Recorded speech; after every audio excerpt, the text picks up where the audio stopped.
ఐదేళ్ల వైసీపీ పాలన వర్సెస్ 1 సంవత్సరం కూటమి పాలన. అయితే నేటితో కూటమి ప్రభుత్వం అధికారంలోకి వచ్చి సంవత్సర కాలం ముగిసినటువంటి సందర్భంగా ఈ యొక్క సంవత్సర కాలంలో కూటమి ప్రభుత్వం ఏ విధంగా సంక్షేమ పథకాలు అమలు చేసింది, ఓవరాల్గా కూటమి ప్రభుత్వం యొక్క పనితీరు ఏ విధంగా ఉంది, ఈ అంశాలన్నిటి తెలుసుకోవడానికి ప్రస్తుతం మనతో ఉన్నారు ప్రముఖ సామాజిక విశ్లేషకులు డాక్టర్ గడ్డిపాటి శ్యాంప్రసాద్ గారు. సార్ నమస్కారం అండి. నమస్తే సార్. ఎట్టకేలకు చాలా భారీ మెజార్టీతో కూటమి ప్రభుత్వం అయితే అధికారంలోకి రావడం జరిగింది. ఈరోజు చూసుకుంటే జూన్ 12, 2025 సరిగ్గా ఏడాది క్రితం ఇదే రోజున కూటమి ప్రభుత్వ ఎవరైతే ముఖ్యమంత్రిగా నారా చంద్రబాబు నాయుడు గారు, డిప్యూటీ సీఎం పవన్ కళ్యాణ్ గారు, నారా లోకేష్ గారు వీళ్ళందరూ కూడా మంత్రులు వీళ్ళందరూ కూడా మొత్తానికైతే ప్రభుత్వం ఏర్పడినటువంటి రోజుగా మనం చెప్పుకోవచ్చు. అయితే ఈ సంవత్సరం క్రితం దానికి 5 ఏళ్ళు చూసుకుంటేనే వైసీపీ ప్రభుత్వ పాలనకి ఈ సంవత్సరంలో కూటమి ప్రభుత్వం ఏ సాధించింది, మొత్తంగా 2 ప్రభుత్వాల మధ్య తేడా అంటే మీరు ఏం చెప్తారు? యాక్చువల్గా రెండింటికి కంపారిజనే లేదనమాట. కాబట్టి ఏదో ఒక 5 సంవత్సరాలు వాళ్ళు పరిపాలించారు కాబట్టి దానికి కంపారిజన్ కోసం మనం అడుగుతున్నాం అంతే. దానికి అసలు కంపారిజన్ పోలిక లేని నాయకులు, పోలిక లేని ప్రభుత్వాలు, దానికి ఎట్టి పరిస్థితుల్లో పోలికే లేదు. ఎట్లాగంటే గత సంవత్సరం కూటమి ప్రభుత్వం భారీ మెజారిటీతో ప్రభుత్వాన్ని ఏర్పరిచింది. అప్పుడు ప్రజలందరి కోరిక ఏంటంటే సంక్షేమం, అభివృద్ధి 2 లేకపోయినా మాకు అక్కర్లా, 2 లేకపోయినా మాకు ఫ్రీగా మేము స్వేచ్ఛగా ఉండాలి, మేము మా స్వాక్ స్వాతంత్రం కావాలి మాకు. అది వచ్చింది ఏ రోజు? జూన్ 12, 2024. 2024 జూన్ 12న ఆంధ్రప్రదేశ్ ప్రజలకి స్వేచ్ఛ వచ్చిందనమాట. ఆ సంతోషం చాలా వాళ్ళకి, ఆ సంతోషాన్ని ఇవ్వగలిగారు. అది కూడా ప్రజల విజయమే. ప్రజలే తెచ్చుకున్నారు ఆ సంతోషాన్ని. సపరేట్గా ఈ నాయకులు ఏమీ తెచ్చిపెట్టలా. ప్రజలు వాళ్ళ స్వాతంత్రాన్ని వాళ్ళు తెచ్చుకున్నారు. ఆ అరాచక దుర్మార్గపు ప్రభుత్వాన్ని ఓడించి స్వాతంత్రం వచ్చింది, హాయిగా బతుకుతున్నారు. ఎటు హాయిగా బతుకుతున్నారు కాబట్టి సమర్థుడైన నాయకుడిని ఎన్నుకున్నారు. చంద్రబాబు నాయుడు గారు లాంటి సమర్థుడైన నాయకుడు, దార్శనికుడు, అనుభవజ్ఞుడు, 4వ ముఖ్యమంత్రి అయిన మనిషి, already proven leader, successful leader. అలాంటి వ్యక్తి ముఖ్యమంత్రిగా వచ్చినప్పుడు రాష్ట్రం ఎలా వెళుతుందో అందరికీ భారతదేశం అంతా ఆయన వైపే చూస్తున్నారు. ఇంత క్రిటికల్ పరిస్థితుల్లో, ఇంత క్రిటికల్గా ఉన్న రాష్ట్రాన్ని, సర్వనాశనం అయిపోయిన రాష్ట్రాన్ని, అప్పులమయమైపోయిన రాష్ట్రాన్ని ఒక గాడిలో పెట్టడం అంటే చంద్రబాబు నాయుడు గారు లాంటి సమర్థుడైన వ్యక్తి మాత్రమే, అనుభవజ్ఞుడైన నాయకుడు మాత్రమే చేయగలడనమాట. ఇంత చిందర వందరగా అన్ని వ్యవస్థల్ని సర్వనాశనం చేసి వెళ్ళిపోయిన ప్రభుత్వాన్ని మళ్ళీ మామూలుగా ప్రజల జీవన విధానంలో ఆ సంక్షేమాన్ని, ఆ అభివృద్ధి పదంలో ఆంధ్రప్రదేశ్ని తీసుకెళ్ళటానికి ఎంత అనుభవం కావాలి, ఎంత పట్టుదల కావాలి, ఎంత కృషి కావాలి, ఎంత పరిశ్రమ కావాలి, ఎంత కఠోర పరిశ్రమ కావాలి. అంత కష్టించి గత సంవత్సరం పరిపాలించారు కూటమి ప్రభుత్వం చంద్రబాబు నాయుడు గారి నాయకత్వంలో. అద్భుతంగా పరిపాలించారు. నభూతో న భవిష్యతి. ఈ సంవత్సరం మంచి ప్రభుత్వం అని పేరు తెచ్చుకుంది. ఎందుకంటే సంక్షేమంలో చెప్పినవి పెన్షన్ 4,000 రూపాయలు పెన్షన్ ఇస్తానన్నారు. 4,000 రూపాయల పెన్షను వచ్చిన మొట్టమొదటి నెల 1వ తారీఖే స్వయంగా ముఖ్యమంత్రి వెళ్ళి ఇచ్చాడనమాట. గత 12 నెలల నుంచి 1వ తారీఖు కానీ, ఒకవేళ 1వ తారీఖు ఆదివారం వస్తే ముందు రోజు కానీ ముఖ్యమంత్రి చంద్రబాబు నాయుడు గారు స్వయంగా తీసుకెళ్ళి పెన్షన్ చేతిలో పెట్టి వాళ్ళ స్థితిని చూసి వాళ్ళకి ఇతర సహాయాలు కూడా చేశాడు. ఆ 4,000, 3,000 నుంచి 4,000, 1,000 రూపాయలు ఒకేసారి చేసేశారు. అది అద్భుతమైన విజయం. దగ్గర 33,000 కోట్లు ఖర్చు అయింది దానికి ఫర్ 1 ఇయర్. లాస్ట్ గవర్నమెంట్ ఏం చేసింది? లాస్ట్ 5 ఏళ్ళు 2,000 రూపాయల నుంచి 3,000 చేయటానికి 5 సంవత్సరాలు తీసుకున్నారు. 1,000 రూపాయలు పెంచడానికి సంవత్సరానికి 250 రూపాయలు చొప్పున. 2024లో కూడా 250 రూపాయలు పెంచారు. వాళ్ళు మొత్తం కలిపిన 20,000 కోట్లు ఇవ్వాలి. దగ్గర 13-14,000 కోట్లు ఎడిషనల్గా ఈ కూటమి ప్రభుత్వం ఇచ్చిందనమాట. అది ఒక పెద్ద విజయం. వాలంటీర్స్ లేకుండా ఇవ్వలేరు, అది ఇది అన్నారు. ఆయన ఎంతో సమర్థవంతంగా ఆ ఊళ్ళో ఉన్న నాయకులు, కూటమి నాయకులతో కలిసి, ప్రభుత్వ అధికారులతో కలిసి అందరికీ పంచిపెట్టారనమాట. అది చాలా పెద్ద విజయం. సంక్షేమం గురించి మాట్లాడదాం ప్రస్తుతానికి. రెండవ విజయం ఏంటంటే హామీలు ఇచ్చిన వాటి గురించి చెబుతున్నాను నేను. రెండోది ఏంటంటే గ్యాస్ సిలిండర్లు. సంవత్సరానికి 3 గ్యాస్ సిలిండర్లు ఫ్రీగా ఇస్తా అన్నారు. ఆ హామీ కూడా నెరవేర్చారు. అసలు వాళ్ళకి ఆ సిలిండర్లు ప్రసక్తే లేదు ఆ గవర్నమెంట్లో. అన్నా క్యాంటీన్ అనేది గత 5 సంవత్సరాల్లో రద్దు చేశారు వాళ్ళు. వీళ్ళు అన్నా క్యాంటీన్ని 203 అన్నా క్యాంటీన్లు మళ్ళా స్థాపించి ఆంధ్రప్రదేశ్ వ్యాప్తంగా ప్రజలందరూ ఎంతో ఆనందంగా 5 రూపాయలకే భోజనం ఈ 3. అది కాక దగ్గర 16,000 17,000 టీచర్ పోస్టులు డిఎస్సి అనౌన్స్ చేశారు. Already DSC excellent. ఇప్పుడే 4 కార్యక్రమాలు చెప్పుకున్నాం మనం. ఇవాళ సంవత్సరం కాలం పూర్తయిన సందర్భంగా అసలు వాళ్ళు డిఎస్సీ వేయలే, అన్నా క్యాంటీన్ లేదు, సిలిండర్లు లేవు. అసలు దానికి మనకి కంపారిజన్ ఏముంది? ఇప్పుడు అన్నదాత సుఖీభవ, తల్లికి వందనం వాళ్ళు బాగా సక్సెస్ అయింది ఏంటంటే లాస్ట్ 5 ఇయర్స్లో అమ్మఒడి అనేది ఒక పాపులర్ అయింది. అది వాళ్ళు ప్రామిస్ చేశారు, వైఎస్ఆర్ గవర్నమెంట్ వాళ్ళు ఇంట్లో 2కి ఇస్తామని ప్రామిస్ చేసి అది విశ్వసనీయత పోగొట్టుకున్నారు. ఒక్కళ్ళకే ఇచ్చి అబద్ధాలాడి మోసం చేశారు. 2 పిల్లలకి ఇస్తాం ప్రతి కుటుంబంలో అన్నారు, కానీ ఒక్కళ్ళకే ఇచ్చారు. ఆ ఒక్కటి కూడా రాను 14,000 13,000 అటు తీసుకొచ్చారు. ప్రస్తుతం కూటమి ప్రభుత్వం చంద్రబాబు నాయుడు గారు ముఖ్యమంత్రిగా ఉన్న టైంలో ఈ రోజు నుంచి 67 లక్షల మందికి తల్లికి వందనం వేస్తున్నారనమాట. 67 లక్షలు. వాళ్ళు ఇచ్చింది ఎంత? 25 lakhs పీపుల్కి అడిషనల్గా తల్లికి వందనం వేస్తున్నారు. సేమ్ మోడాలిటీస్లో ఆ గవర్నమెంట్లో ఏం చేసిందో వీళ్ళు కూడా అంతే.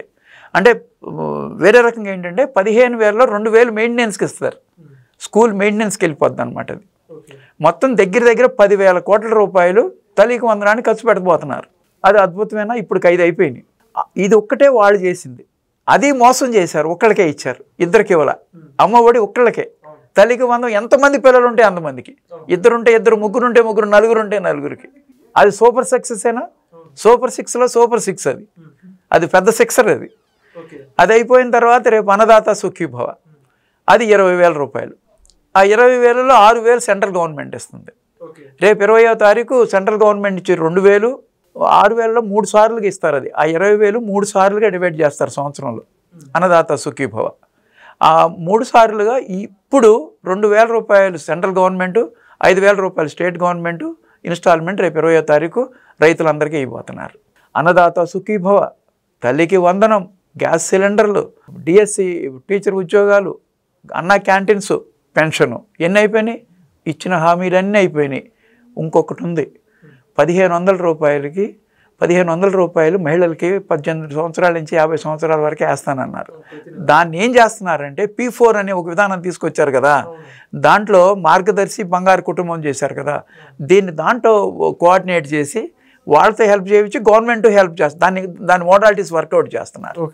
ఇప్పుడు నిరుద్యోగ భృతి, నిరుద్యోగం లేకుండా దాన్ని కూడా మోడాలిటీస్, స్కిల్ డెవలప్మెంట్ ట్రైనింగ్స్ అవన్నీ నిరుద్యోగులకి దానికి కాస్ట్ అవుద్ది. ఆ స్కిల్ డెవలప్మెంట్కి ఫీజులు తీసుకోకుండా వాళ్ళకి స్కిల్ డెవలప్మెంట్ ఫ్రీగా చేస్తారు నిరుద్యోగులకి. దాన్ని కూడా మోడాలిటీస్ వర్కౌట్ చేస్తున్నారు. నిరుద్యోగ భృతి, ఈ 1,500 P4 విధానం వచ్చేస్తే హామీలన్నీ నెరవేర్చినట్టేనా? అయిపోయింది కదా. సంక్షేమం వాళ్ళకంటే చాలా ఎక్కువ. మరి పెన్షను 1,000 రూపాయలు పెంచారు. అమ్మఒడి వాళ్ళు మోసం చేసి ఒక్కళ్ళకే ఇచ్చారు కుటుంబంలో. ఎంతమంది పిల్లలు ఉంటే అంతమందికి ఇవ్వటం అనేది గొప్ప. సిలిండర్లు, అన్నా క్యాంటీను, డిఎస్సి, తర్వాత అన్నదాత సుఖీభవ 20,000, ఇన్ని రకాలుగా చక్కగా ఏది అప్పుల మయములో ఉన్న రాష్ట్రంలో ఎన్ని ఇవ్వటం అనేది సాధ్యమేనా? అసలు ఆ ప్రభుత్వానికి దీనికి సంబంధమేనా? అసలు పోలికేనా? అసలు పోలికే లేని ప్రభుత్వాలు. ఇది ఒక ఎత్తు సంక్షేమం. రెండోది అసలు అరాచకం. పూర్తి స్వాతంత్రం వచ్చింది ఆంధ్రప్రదేశ్ రాష్ట్ర ప్రజలకి. ఎంత అరాచకం సృష్టించారు! ఆ అరాచకాన్ని ఎవరైనా భరించగలరా? వాళ్ళు పూర్తిగా ప్రతి ఊళ్ళోనూ హంతకులు, క్రిమినల్సే వాళ్ళు ఎమ్మెల్యేలు అయ్యారు. భాష, సభ్య సమాజం తట్టుకోలేనంత భాష మాట్లాడారు. దళితుల్ని వేధించారు. ఎక్కడ చూసినా అమరావతిలో ఉన్న రైతుల్ని ఎంత వేధించారో మనం అందరం చూసాం. కళ్ళంటే నీళ్ళు వస్తున్నాయి అన్న చూస్తుంటే. చంద్రబాబు నాయుడు గారు అర్జెంటుగా చేయాల్సిన ముఖ్యమైన విషయం ఏంటంటే అమరావతి రైతుల మీద ఉన్న కేసులన్నీ అర్జెంటుగా రద్దు చేయాలి. మన ఈ వీడియో ద్వారా ఆయనకి అది తెలియజేస్తున్నాం. అర్జెంటుగా రైతులు మాత్రం వాళ్ళ మీద కేసులు మాత్రం ఇమీడియట్గా రద్దు చేయాల్సిందే. వాళ్ళు అనుభవించిన బాధ చాలు. ఇంకా రీసెంట్గా కూడా వాళ్ళని సాక్షి ఛానల్ వాళ్ళు ఏం మాట్లాడారో మీరు అందరూ చూశారు. ఎంత దారుణంగా మాట్లాడారు. ఇంకా మనం వాళ్ళు తట్టుకునే ఓపిక లేదు. 250 మంది ప్రాణాలు పోగొట్టుకున్నారు. మానసికంగా కుంగిపోతున్నారు వాళ్ళు. ఫైనాన్షియల్గా పోయినా పర్వాలా, అభిమానం చచ్చిపోయి బతకలేడు మనిషి. కాబట్టి వాళ్ళ కేసులన్నీ రద్దు చేయడం అనేది చంద్రబాబు నాయుడు గారు చేయాలి. ఆ అరాచకం పోవాలంటే అంతే చేయాలి. ప్రజల్లో ఈ సంవత్సరం సంక్షేమం కాకుండా అభివృద్ధి గురించి తర్వాత మాట్లాడదాం. ఈ సంవత్సరం అంతా ప్రజలు యాంటిసిపేట్ చేసింది ఏంటంటే ప్రజల్ని బాధించిన వ్యక్తులను అరెస్ట్ చేయమని. అది ఫస్ట్ 3-4 నెలలు చేయలేదని చంద్రబాబు నాయుడు గారి మీదే తెలుగుదేశం కార్యకర్తలు ఎదురు తిరిగారు. ఎందుకంటే వాళ్ళు బాధపడ్డారు, జైళ్ళల్లో పడ్డారు. అచ్చెన్నాయుడు గారు కానీ, కొల్లు రవీంద్ర కానీ, దేవినేని ఉమ కానీ, ధూళిపాటి నరేంద్ర కానీ ఎంతమందిని బాధించారు నాయకుల్ని. రఘురామకృష్ణరాజు గారిని ఏం చేశారు? దారుణంగా బిహేవ్ చేశారు. వాళ్ళు వచ్చి మాట్లాడుతున్నారు. సరే ఓడిపోయారు. ఎందుకు ఓడిపోయాము, ఎందుకు 11 సీట్లు వచ్చినాయని ఏ రోజైనా రియలైజ్ అయ్యారా? ఎందుకు ప్రజలు మన తిరస్కరించారు? నేను అమ్మఒడి ఇచ్చాను కదా, ఎందుకు నన్ను తిరస్కరించారు? నేను ఏయో సంక్షేమం చేశాను, నన్ను ఎందుకు తిరస్కరించారంటే అరాచకం చేసినందుకే. నువ్వు రోడ్లను ప్రోత్సహించావు. ఒక దళితుడిని చంపి డోర్ డెలివరీ చేసిన ఎమ్మెల్సీని పక్కన కూర్చోబెట్టుకుంటే దాన్ని ఏ సందేశం ఇస్తున్నావు? నువ్వు దళితుడి దగ్గరికి వెళ్ళావా?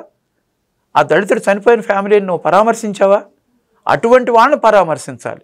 అటువంటి వాళ్ళని పరామర్శించకుండా గంజాయి అమ్ముకునే వాళ్ళని, రౌడీయిజాన్ని, 10 కేసులు ఉన్న వాళ్ళని నువ్వు తెనాలి వెళ్ళి పరామర్శిస్తావా?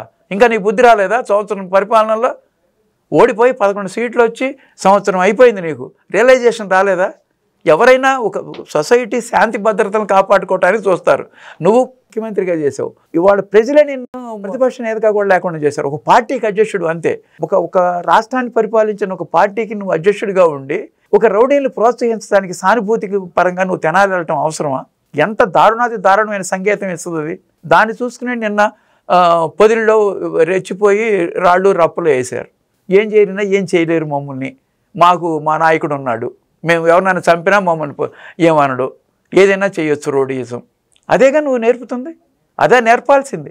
ప్రజలకి శాంతి భద్రతలు బాగుండాలి, సమాజం ప్రశాంతంగా ఉండాలి, ఆ క్యారెక్టర్స్ నేర్పాలి నువ్వు. అటువంటిది నేర్పాల్సింది పోయి నువ్వే రౌడీయిజం చేసుకుంటూ వస్తావు. అన్ని అబద్ధాలే, ఒక్క నిజమన్నా మాట్లాడుతున్నావా?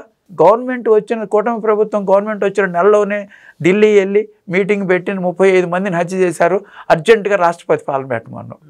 అస్సలు ఎవరన్నా నవ్వలేక చచ్చిపోయారు వాళ్ళ పార్టీ వాళ్ళే. నువ్వు నాయకుడిగా పనికిరావు. దారుణంగా నువ్వు బిహేవ్ చేసావు. స్టిల్ బిహేవ్ చేస్తావు, స్టిల్ మార్చుకోవట్లా. నిన్ను ఎందుకు ప్రజలు తిరస్కరించారో నువ్వు చూసుకోవట్లా. కాబట్టి నువ్వు ప్రజలను పరిపాలించడానికి తగిన వ్యక్తివి కాదు. ఒక పార్టీ, కొత్త పార్టీ వచ్చి ప్రజల్లో ఎస్టాబ్లిష్ అయ్యి ఒక బలమైన ప్రతిపక్షం వస్తువు ఎప్పుడైనా ప్రజాస్వామ్యానికి మంచిదన్నమాట. ఈ పార్టీ మాత్రం పనికిరాదు. ఎందుకంటే మన గత 5 సంవత్సరాల అనుభవం. ప్రజలు ఒక్కసారి పొరపడ్డారు, ఒక్క ఛాన్స్ అంటే ఇక ఎప్పటికీ పొరపడరు. నీ సంగతి అర్థమైపోయింది. కాబట్టి ఆ చాప్టర్ అంతా తీసేద్దాం. తర్వాత అభివృద్ధిలో నువ్వేం చేశావు? నీ గవర్నమెంట్ ఫార్మ్ అయిన మొట్టమొదటి ఏం చేశావు? ప్రజావేదిక కూల్చావు. విధ్వంసంతో మొదలైంది నీ పాలన 5 సంవత్సరాల్లో.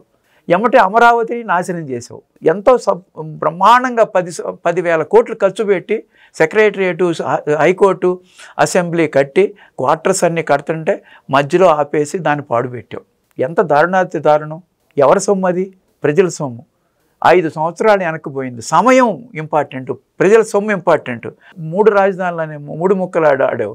ఎంత దారుణం! అదే 3 రాజధానులు వస్తాయా? రావు. కావాలని అమరావతి మీద ద్వేషంతో చేసావు. ఒక కులం మీద ద్వేషించు, అది కమరావతి అన్నావు, భ్రమరావతి అన్నావు. అక్కడ రైతుల్ని వేధించుతున్నావు. ఒక్కరోజన్నా రైతుల బాధలు అన్నావా? పరదాలు కట్టుకున్నావు. ఏ రోజు రైతుల బాధనలా నువ్వు?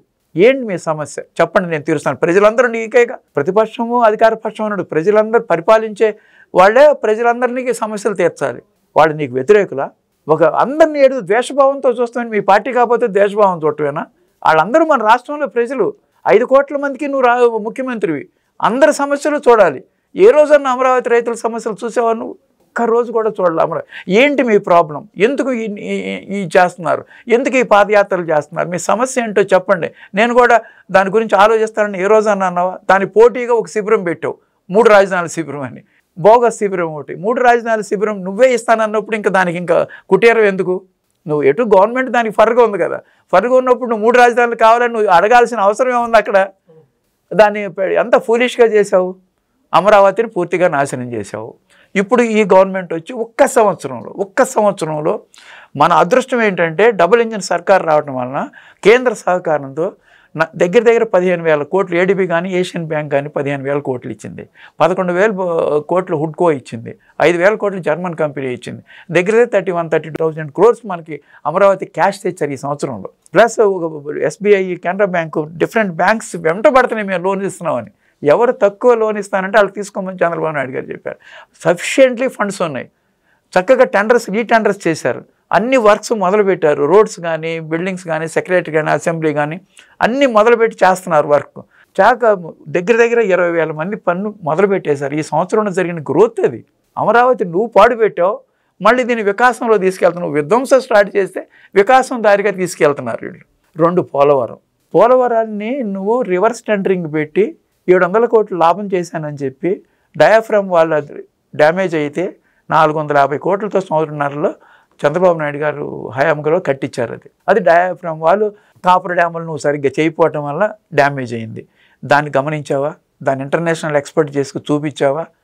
72% పని పోలవరంది తెలుగుదేశం గవర్నమెంట్ ఉన్నప్పుడే అయిపోయింది. నువ్వు వచ్చి 2% వర్క్ చేసావు. తర్వాత రివర్స్ టెండరింగ్ అని చెప్పి వేరే కాంట్రాక్టర్ని మార్చావు. సెంట్రల్ సిడబ్ల్యూసి వద్దన్నా కూడా. వేరే చంద్రబాబు నాయుడు గారు 2014, 2019లో ఆయన వచ్చినప్పుడు ఆయన ప్రమాణ స్వీకారం చేయకముందే 7 మండలాలను కలిపితేనే నేను ప్రమాణ స్వీకారం చేస్తానని చెప్పి 7 మండలాలు కలిపించారు. ఆ 7 మండలాలు కనుక ఖమ్మం జిల్లా కలగకపోతే పోలవరం ప్రాజెక్టే లేదు. ఆయన కన్స్ట్రక్టివ్, నీది డిస్ట్రక్టివ్. పోలవరం ఇక్కడ నడిపో 5 సంవత్సరాల సమయాన్ని వృధా చేసావు. నువ్వు చేసిన వృధాతో ఎంత నష్టపోయి ఉంటుంది ఆంధ్రప్రదేశ్. ఇప్పుడు అమరావతిని నాశనం చేసావు, పోలవరం నాశనం చేసావు. ఒకేపు విశాఖ స్టీల్ ప్రైవేటీకరణ దిశగా తీసుకెళ్ళావు. ఒట్టి లెటర్ రాసావు ప్రైవేటీకరణ వద్దని. నువ్వు వెనక నుంచి దాని ప్రైవేటీకరణకి సపోర్ట్ చేస్తావు వెళ్ళావు. ఇవాళ ఈ గవర్నమెంట్ వచ్చిన తర్వాత ఏమైంది? 11,400 కోట్లు సెంట్రల్ గవర్నమెంట్ నుంచి దానికి ఫండ్ ఇచ్చి ప్రైవేటీకరణ ఆపగలిగారు. అది ఎంత గొప్ప విషయం. నీకు ఈ గవర్నమెంట్కి తేడా అదే. నువ్వు 5 సంవత్సరాల్లో అమరావతి పోగొట్టావు, పోలవరం పోగొట్టావు, స్టీల్ ఫ్యాక్టరీ ప్రైవేటీకరణ అన్నావు. వీడు బ్రహ్మాండంగా చేసుకొచ్చారు. మరి రైల్వే జోన్ ఏం చేసావు? 5 సంవత్సరాలు ఎప్పుడో శాంక్షన్ చేశారు రైల్వే జోన్. ల్యాండ్ ఇవ్వకుండా వాళ్ళని ఆదన పెట్టావు. వీడు ఇప్పుడు ల్యాండ్ ఇచ్చి రైల్వే జోన్ ఇమీడియట్గా శాంక్షన్ చేసి మొదలు పెట్టేశారు పని. ఇన్ని రకాల కంపారిజన్స్ ఉన్నాయి డెవలప్మెంట్లో. నువ్వు ఉన్నప్పుడు అసలు ఒక్క కంపెనీ వచ్చిందా? ఒక్క ఉద్యోగం తెప్పించావా? డిఎస్సీఏ మానేసావు. జాబ్ క్యాలెండర్ అన్నావు.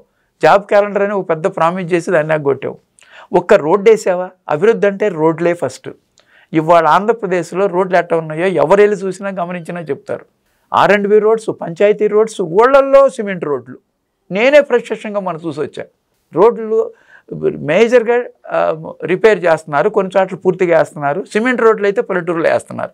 మరి రోడ్లు నీకు 5 సంవత్సరాలు పూర్తిగా నాశనం చేసావు. ఇప్పుడు రోడ్లు బ్రహ్మాండంగా ఉన్నాయి. ఇంకా ఎన్ని చెప్పాలి? చెప్పుకుంటా పోతే చాలా ఉంది నీకు ఈ గవర్నమెంట్కి డిఫరెన్స్. అసలు పోలిక లేదు.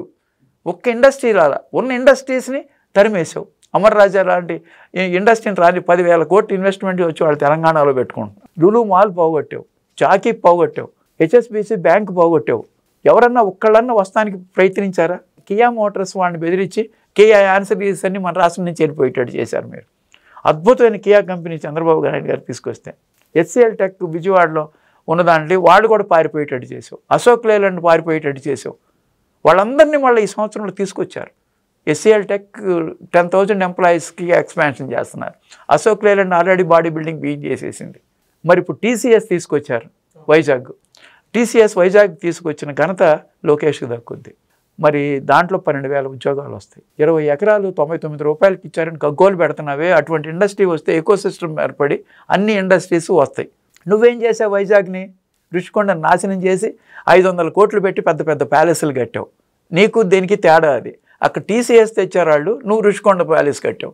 సంవత్సరం అయిపోయింది. ఆ ప్యాలెస్ని ఏం చేయాలో అర్థం కాక చంద్రబాబు నాయుడు గారు తలగొట్టుకుంటున్నాడు. ఆయన దానికి బోల్డ్ మెయింటెనెన్స్ అవుతుంది, దానికి బోల్డ్ ఖర్చు. దానికి ఎటు పనికి రాకుండా కట్టారు. ఎందుకు కట్టావో తెలియదు. నువ్వు 30 సంవత్సరాలు ఆంధ్రప్రదేశ్ రాష్ట్రాన్ని పరిపాలిద్దాం, నేను ఆ ప్యాలెస్లో ఉంటాను, వైజాగ్ రాజధాని అనుకునే ఉద్దేశంతో కట్టావు. అది ఎవరికైనా పనికి వచ్చిందా? ఎవరికి పనికి రాలా. రేపు TCS పెట్టారు, ఎంతమందికి పనికి వస్తుంది? మరి అమరావతిలో గూగుల్ వస్తుంది data centre, the biggest 143 acres allot చేశారు. ఆర్టిఫిషియల్ ఇంటెలిజెన్స్ యూనివర్సిటీ వస్తుంది. క్వాంటమ్ వ్యాలీ తీసుకొస్తున్నారు. వరల్డ్లోనే టాప్ ఇవాళ క్వాంటమ్ లేటెస్ట్ అది. మరి quantum valley within 6 months building అయిపోవస్తుంది. IBM కానీ, L&T కానీ, TCS ముగ్గురికి ఇచ్చారు 4,600 కోట్ల ఇన్వెస్ట్మెంట్. January 26 కల్లా దాన్ని ఇనాగ్రేట్ చేయబోతున్నారు. వరల్డ్లోనే 6 countries ఉంది క్వాంటమ్ వ్యాలీ. క్వాంటమ్ కంప్యూటింగ్ అనేది లేటెస్ట్ టెక్నాలజీ. చంద్రబాబు నాయుడు గారు ఆ రోజు హైదరాబాద్లో సైబరాబాద్లో సైబర్ టవర్స్ కట్టినప్పుడు కంప్యూటర్లు అన్నం పెడతాయా అన్నారు. ఆ మాటను లెక్క చేయలే ఆయన. ఇవాళ కంప్యూటర్లు అన్నం పెట్టినాయా లేదా? ఒక నగరాన్ని సృష్టించినాయి. ఎన్ని లక్షల మందికి ఉపాధి కల్పిస్తున్నాయి. రేపు క్వాంటమ్ వ్యాలీ ప్రపంచంలోనే రెండోది, అది అమరావతిలో పెట్టింది, ఇండియాలో ఫస్ట్. అట్లా క్వాంటమ్ వ్యాలీ తీసుకొచ్చారు. ఇప్పుడు 9 లక్షల కోట్ల ఇన్వెస్ట్మెంట్స్ వచ్చినాయి మనకి. 1 లక్ష కోట్లు తీసుకొచ్చావు, ₹1 ఇన్వెస్ట్మెంట్ తీసుకొచ్చావు నువ్వు. 9 లక్షల కోట్లు అన్ని మేజర్ ఇండస్ట్రీసే. టాటా పవర్ 49,000 కోట్లు, రిలయన్స్ కంప్రెస్డ్ బయోగ్యాస్ 65,000 కోట్లు, 500 యూనిట్స్, ఒక్కొక్క యూనిట్ 130 కోట్లు, 500 యూనిట్స్ పెడుతున్నారు రిలయన్స్ వాళ్ళు. తర్వాత మరి ఆర్సెల్ఆర్ మెటల్ 1,30,000 కోట్లు, అది అనకాపల్లి. మరి గ్రీన్ హైడ్రోజన్ 1,80,000 కోట్లు, 1,00,000 కోట్లు బీపీసీఎల్. ఇంకా చెప్పుకుంటా పోతే చాలా ఉన్నాయి. ఇంత అభివృద్ధి జరుగుతుంది. ఒక్క సంవత్సరంలో 9 లక్షల కోట్ల ఇన్వెస్ట్మెంట్స్ వస్తున్నాయి. దాని ద్వారా దగ్గర 6 లక్షల కోట్ల ఎంప్లాయ్మెంట్ రాబోతుంది. ఇలా చెప్పుకుంటా పోతే చాలా టైం పడుతుంది. ఇంకో వీడియోలో ఇంకా డీటెయిల్డ్గా చెప్తాము. పూర్తిగా మనం ప్రశాంతమైన వాతావరణంలో ఆంధ్రప్రదేశ్ ఉంది. అన్నెసెసరీగా వీళ్ళు రోజు శాంతి భద్రతలు చెడగొట్టడానికి రౌడీయిజం అటు ఇటు చేస్తున్నారు. దాని మీద మన టైం వేస్ట్ చేసుకోకూడదు.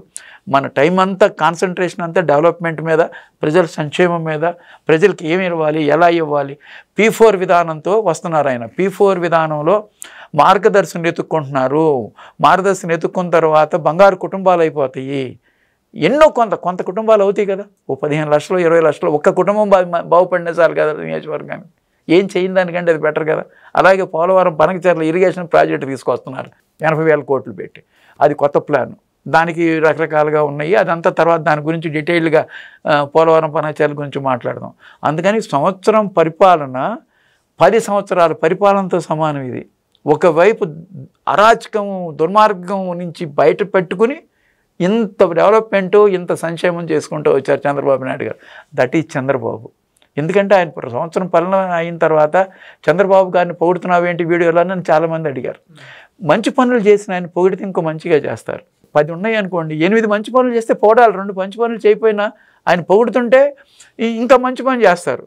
ఇప్పుడు వెంకట్ నువ్వు మంచి పని చేసావు అనుకో, బాగా చేసావు, ఈ వీడియో చక్కగా చేసావు అన్నాను అనుకో, నీకు ఇంకా ఇంట్రెస్ట్ ఉండి మంచి వీడియోలు చేస్తావు. అట్లా మనిషిని మంచి పని చేసిన వాళ్ళని పొగడాలి. చంద్రబాబు నాయుడు గారిని పొగడడం వల్ల తప్పులేదు. అసలు పొగడటమే తక్కువైంది జనం. నేను మాత్రం కంప్లీట్గా ఆయన చేసిన పనికి పూర్తిగా సాటిస్ఫై అయ్యారు. ఎంత అద్భుతం చేశారు 1 year. దిస్ ఇస్ అద్భుతం. 9 లక్షల కోట్ల ఇన్వెస్ట్మెంట్ తీసుకురావడం సామాన్యమైన విషయం కాదు. మొత్తంగా కూటమి ప్రభుత్వం ఏడాది పాలనలో సాధించిన విజయాల గురించి చాలా చక్కగా ఉంది సార్. Thank you sir. నమస్తే. Please subscribe to Leo News for more videos.